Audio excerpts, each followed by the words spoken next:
Next, the Beneficiary Register. From the Donations menu we open Beneficiaries.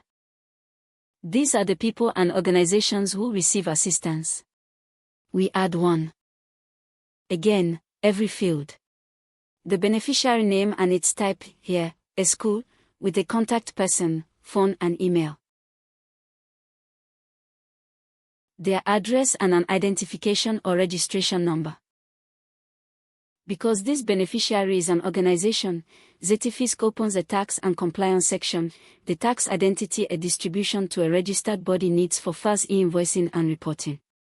We fill it all, the tax ID, the RC registration number, a VAT number, and the registered city and postal zone. Then the program they belong to, the status, and notes. Complete, we save the beneficiary.